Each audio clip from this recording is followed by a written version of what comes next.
What's happening, everyone? Welcome back to another video. This time it's Bloodborne and Bloodstarved Beast. This guy basically was no joke in the game, as most of you know.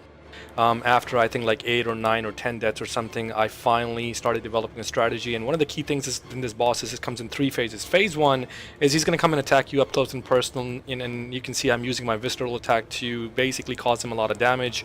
Try to get the hang of that if you can. It comes in handy.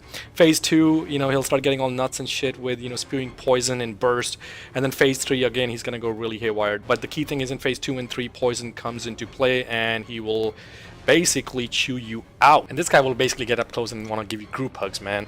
And of course that is with due respect to Hidetaka Miyazaki for his awesome job on Bloodborne, but nevertheless, one of the things I want to tell you is if you have Father Gascon's garbs, go ahead and purchase them.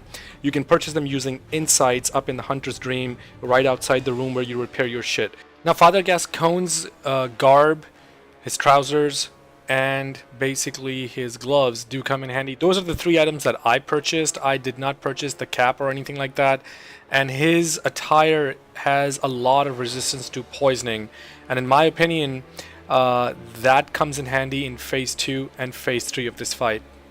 Now another technique I want to mention is whenever I had the opportunity in this fight, I got behind him. So you gotta use your quickness, and basically right there, see, I get behind him and take a couple of hits.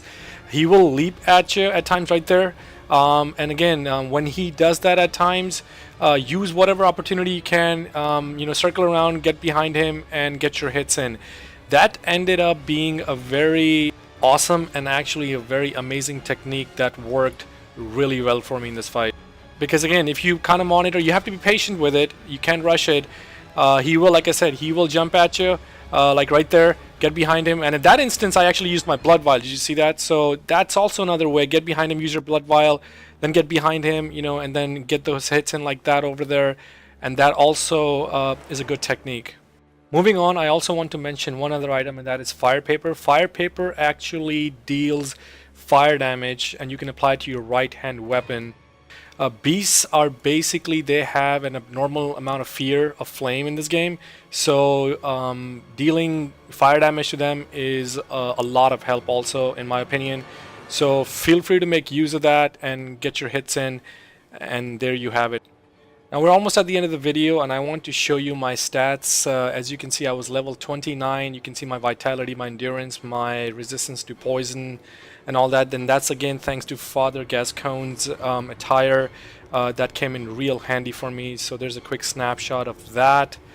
I can also show you what I had equipped in the lower slots. I had the pungent blood cocktail, I believe it's called, the Molotov cocktail, and also the antidote, but I never ended up using some of that. Now previously in this video I had mentioned that I would show you the location where to purchase Father Gascon's attire. Here we are in the Hunter's Dream. Go up here to this section. Now my understanding is that once you have reached Insight 10 and above, this is when you're allowed to come purchase with Insight over in this area. Here's the attire section. As you can see, I have not purchased Gascon's cap. Everything else I've purchased. So if I go to my inventory, what you will see is that I have actually purchased Gascon's garb, and I've also purchased Gascon's gloves as well as his trousers. In closing, I want to talk about Insight in the top right corner. I had read that the game, of course, Bloodborne does not have a difficulty setting, so the Insight was kind of a difficulty slider in the game. When Insight went above 12 or 15, it felt like the enemies were getting stronger. It felt like that to me a little bit. I'm not 100%, but a Souls game is always a learning opportunity, so I want to hear from you guys.